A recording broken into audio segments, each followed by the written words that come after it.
بدعت اور بھی ہے، یہ بھی آپ سے کہتا ہوں۔ چہلم کے موقع پر 100 قرآن شریف ایصال ثواب میں ہو رہے ہیں، 40 قرآن شریف، 200 قرآن شریف، 500 قرآن شریف۔ میں تو اس کا ذکر نہیں کرتا ایصال ثواب میں۔ ایک جگہ گئے تو کہا 100 قرآن شریف، تو میں نے کہا کس نے پڑھا؟ تو کہا وہ مدرسے کے بچوں سے پڑھوایا تھا اور ایک قرآن کے عوض میں 50 روپے دیے تھے، تو کہا اسی لیے قرآن آیا تھا۔ اجرت دے کر قرآن پڑھانا بھی حرام ہے اور اجرت لے کر قرآن پڑھنا بھی حرام ہے۔ اور مدرسے کے بچوں کو میں نے پڑھتے دیکھا ہے اپنے مدرسہ پڑھنے کے دور میں، وہ سبق یاد کرتے کرتے آدھے ہو جاتے ہیں، وہ سبق یاد کرتے کرتے آدھے ہو جاتے ہیں، اور جب ان کو ایکسٹرا پڑھنے کے لیے بولتے تو وہ یہ ایک ادھر سے پلٹتے تھے۔ میرے جو احباب تھے ان کی بات کر رہا ہوں، وہ لوگ سن بھی رہے ہوں گے لیکن ابھی وہ سدھر گئے ہیں، بڑے ہو کر کے ان کو شعور آ گیا، بچپنا تھا ان کا بھی، بچپنا تھا، تو وہ 3-4 ایک ساتھ پلٹتے تھے اور وہ 5-10 منٹ میں پورا قرآن ختم ہو جاتا۔ کوئی سنے تو برا نہیں مانے، میں حق بات کہہ رہا ہوں۔ ہمارے یہاں بھی لوگ آتے اتنی چادر پڑھ دو، میں کہا یہ یہاں نہیں، یہ ادھر جاؤ اور کہیں، یہ یہاں نہیں، یہاں اس کا گزر بسر نہیں۔ بلکہ ہمارے مدرسے کے بچوں کو تو ہم قرآن خوانی میں بھی نہیں بھیجتے۔ قرآن خوانی کا ایک ہی ٹائم ہوگا عصر کے بعد، جو ان کی پڑھائی کا ٹائم نہیں ہے، بس اس کے بعد کسی ترم کھا کے آؤ نہیں آئیں گے بچے۔ ہمارے یہاں یہ نظام ہے، بچے پڑھنے آئے، قرآن خوانی کرنے نہیں آئے، بچے دعوتیں کھانے نہیں آئے، یہاں پڑھنے آئے، وہ پڑھیں گے، صرف پڑھیں گے۔ اللہ کا شکر ہے پھر آپ کوالٹی دیکھ رہے ہیں الحمدللہ۔ ایک ایک بیٹھک میں ایک بچہ قرآن سناتا ہے، جو فارغ ہوتا ہے وہ تراویح سناتا ہے۔ ہاں، یہ صرف پگڑی والے حافظ جی نہیں ہیں، الحمدللہ تراویح سنانے والے حافظ جی ہے، کیونکہ جو حساب سے محنت ہو رہی ہے ان پر اللہ کا شکر ہے، اللہ کا احسان ہے۔ آپ سے یہ کہتا ہوں، آپ کیوں پیسہ دے کے قرآن پڑھا رہے ہیں؟ اجرت کیوں دے رہے ہیں؟ آپ خود صحیح 3 بار، صرف 3 بار قل اللہ پڑھ لو، اپنے باپ کو ایصال ثواب کر دو، آپ کے باپ کی مغفرت کے لیے وہی 3 قل اللہ کافی ہے، ایک بسم اللہ شریف ہی کافی ہے۔ اس کا خیال کرنا ہوگا۔ اللہ تعالیٰ میری قوم کو توفیق عطا فرمائے اور اللہ بدعتوں کا خاتمہ فرمائے۔ تو یہ میری گزارش ہے، ایک گروپ کی ضرورت ہے جو نیکی کا حکم دے اور برائی سے روک، کسی کی پرواہ نہ کرے، اچھے سے بات، ادعو الی سبیل ربک بالحکمہ والموعظۃ الحسنہ، کہ لوگوں کو اللہ کی طرف بلاؤ حکمت کے ساتھ اور جو ہے وہ اچھی گفتگو کے ساتھ بلاؤ، حکمت اور اچھی گفتگو کے ساتھ، مواعظ حسنہ کے ساتھ اللہ کی طرف لوگوں کو بلاؤ۔ اللہ کا شکر ہے کہ یہاں پر ہمارے مالیگاؤں کے بہت سارے علماء اہل سنت یہ کام کر رہے ہیں، اہل سنت کے علماء اس میں مصروف ہیں، ساتھ ہی ساتھ اللہ کا شکر ہے کہ سنی دعوت اسلامی میں کبھی اس میں حصہ ہے، اللہ تعالیٰ قبول فرمائے۔ آپ سے بھی کہتا ہوں، آپ نہیں دوسرے کو کہہ سکتے لیکن کم سے کم اپنے گھر سے اس کا آغاز کریں، اپنے گھر سے اس کی شروعات کریں اور بدعات کا خاتمہ کریں۔ اللہ تعالیٰ ہمیں بدعتوں سے محفوظ رکھے اور اللہ ہمیں سنت پر قائم رکھے۔ وقت جو ہے وہ کچھ زیادہ ہو گیا آج، حالانکہ آج سیدہ پاک، سیدہ کائنات، مخدومہ کائنات، ملکہ فردوس بری، سیدہ طیبہ طاہرہ، خاتون جنت، خاتون قیامت، سیدہ فاطمۃ الزہرا رضی اللہ تعالیٰ عنہا کے وصال کی شب ہے، اور ہر سال ان کی زندگی پر طویل گفتگو ہوتی ہے لیکن گھڑی پر نظر نہیں گئی اور بات طویل ہوتی چلی گئی۔ مختصر میں سیدہ پاک کی بارگاہ میں یوں خراج پیش کر دیا جائے کہ سیدہ پاک کی عظمت اور بزرگی کا اندازہ اس بات سے لگائیں کہ وہ محبوب خدا کی بھی محبوب بیٹی ہے، یعنی محبوب خدا کی محبوب ہیں، وہ اللہ کے محبوب کی محبوب ہیں۔ اور حضرت استاد زمن کہتے ہیں، اللہ کا محبوب بنے، اللہ کا محبوب بنے جو تمہیں چاہے، اللہ کا محبوب بنے جو تمہیں چاہے، اس کا تو بیاں ہی نہیں ہے تم جسے چاہو، کہ یا رسول اللہ جو آپ کو پیار کرتا ہے, جو آپ سے محبت کرتا ہے, وہ اللہ کا محبوب ہو جاتا ہے, تو اس کا کیا بیان کیا جائے, اس کی شان کیا ہوگی جس کو آپ چاہتے ہیں, جس سے آپ پیار کرتے ہیں, اس کی شان کیا ہوگی, اس کی بزرگی کیا ہوگی, اس کی عظمت کیا ہوگی جس سے آپ پیار کرتے ہیں. تو سبحان اللہ, سیدہ فاطمۃ الزہرا کی یہ شان ہے کہ حضور ان سے محبت کرتے ہیں, اور کتنی محبت کرتے ہیں. اللہ اکبر. سیدہ فاطمۃ الزہرا کا مکان, سیدہ فاطمۃ الزہرا کا مکان حضور علیہ السلام کے مکان کے بالکل بازو میں تھا, اب بھی ہے. آپ مدینہ منورہ جائیں گے تو دیکھیں گے حجرہ فاطمہ, جس حجرے میں آقا علیہ السلام اس وقت آرام فرما رہے ہیں, اس کے بازو میں ایک حجرہ ہے. بلکہ حضور علیہ السلام کے حجرے میں جانے کے لیے دروازہ جو ہے وہ سیدہ فاطمۃ الزہرا کے حجرے میں لگا ہوا ہے. میں اس کو دیکھ کر کے میں تصور میں ایک بات کہتا ہوں اپنے آپ سے ہی, اس کا مطلب یہ ہے کہ نبی کے گھر میں جانے کے لیے دروازہ فاطمہ کا چاہیے. جب تک فاطمہ کے دروازے سے نہیں گزرو گے نبی کا گھر نصیب. دیکھ لیجئے, جا کر دیکھ لیجئے گا, وہ تالا لگا ہوا ہے, اور اس تالے پر ابھی بھی لکھا ہوا ہے هو الحبیب الذی ترجى شفاعته لكل حول من الاحوال مقتحم. یہ اس دور کا تالا ہے جب ٹرکیوں کی حکومت تھی, اہل سنت کی حکومت تھی. ابھی بھی وہ تالا لگا ہوا, اس کے اوپر شیر موجود ہے. ہو سکتا ہے شاید توجہ نہیں گئی ہو, ورنہ بہت ساری چیزیں تو ہٹا دی گئی. جالیوں پر بھی وہ جو قصیدہ لکھا ہوا ہے سلطان عبد الحمید کا, وہ ابھی حال ہی میں قاری رضوان خان صاحب نے جو ہے وہ اس کو پڑھا, اور حضور مفکر اسلام علامہ قمر الزمان خان صاحب قبلہ اعظمی نے اردو زبان میں اس کا ترجمہ کیا. وہ جالیوں پہ لکھا ہوا ہے حضور علیہ السلام کی مواجہ شریف پر, وہ بھی اس کو بھی پوت دیا گیا, کلر سے اس کو چھپا دیا گیا, کیونکہ وہ اہل سنت و جماعت کی عقائد کو آشکار کرتا تھا. اس نکال نہیں سکے وہ تختیاں, لیکن اس کو کلر سے مٹا دیا. سوچیں کہ کیا حالات ہیں. اللہ رحم و کرم فرمائے. کلمہ بھی پڑھتے ہیں اور نبی کی عظمت کے ساتھ اس طرح کھلواڑ بھی کرتے ہیں, اور جب بولو تو برا بھی لگتا ہے. اللہ تعالیٰ انہیں ہدایت نصیب فرمائے. تو سیدہ پاک کا حجرہ ابھی بھی ہے. تو سیدہ کا گھر اور اللہ کے رسول علیہ السلام کا حجرہ پاک, اس میں ایک دیوار تھی, ایک ہی دیوار تھی. آقا کریم صلی اللہ علیہ وآلہ وسلم اتنی محبت فرماتے تھے سیدہ پاک سے, اتنی محبت کرتے تھے کہ بار بار ان سے ملنے کے لیے جاتے, دن میں کئی بار جاتے ان سے ملنے. محبوب تھی, محبوب بیٹی تھی, بیٹیوں میں بھی سب سے چہیتی تھی. حضور کی ہر بیٹی حضور کی دیکھو بیٹی تو سب کو پیاری ہوتی, ساری بیٹیاں حضور کی لاڈلی تھی, لیکن سب سے زیادہ پیار کسی کو دیا ہے, سیدہ فاطمہ کو دیا. ان کی جو شان حضور نے خود بیان کی, ان کی عظمت جو بیان کی, کسی اور کی عظمت یہ بیان نہیں کی. حالانکہ بیٹی ہونے میں سب کے مرتبے برابر ہے, لیکن حضور نے ان کو بلند کر دیا, بہت بلند کیا, عظمت ان کی بلند کی. اللہ اکبر. تو ایک ہی دیوار تھی دونوں کے گھر کا. آقا علیہ السلام بار بار تشریف لے جاتے تھے حجرہ فاطمہ, اور جب کسی سبب سے جا نہیں سکتے تھے تو اللہ کے حبیب علیہ السلام نے دیوار میں ایک کھڑکی بنا رکھی تھی جس پر پردہ پڑا رہتا تھا. لیکن جب جا نہیں سکتے تھے میرے آقا تو آواز دے کے کہتے تھے, فاطمہ تیری یاد آ رہی ہے, ذرا کھڑکی کی طرف آ جا, اور پردہ ہٹا کر میرے آقا سیدہ کا چہرہ دیکھ لیا کرتے تھے. ساری کائنات جس کا رخ انور دیکھنے کے لیے بے چین رہتی ہو, وہ میرے آقا علیہ الصلوۃ والتسلیم سیدہ کو بار بار دیکھتے. وہ آقا جس کو سب دیکھنے کے لیے بے چین ہوتے ہوں, آقا کتنی محبت کرتے تھے. اور محبت کا عالم یہ تھا, اللہ اللہ کیا شان ہے سیدہ پاک کی, کہ جب حضور اکرم صلی اللہ علیہ وآلہ وسلم اپنے سفر کی شروعات کرتے, جب آقا علیہ السلام سفر کرتے مدینہ منورہ سے, تو سب سے آخری میں سیدہ فاطمۃ الزہرا سے ملتے.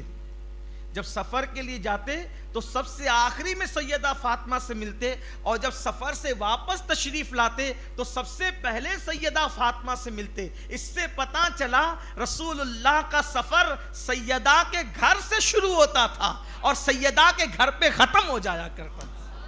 دیکھو حضور کے سفر کا آغاز سیدہ کا گھر ہے, اور حضور علیہ السلام کے سفر کا اینڈ جو ہے واپسی بھی سب سے پہلے سیدہ فاطمۃ الزہرا.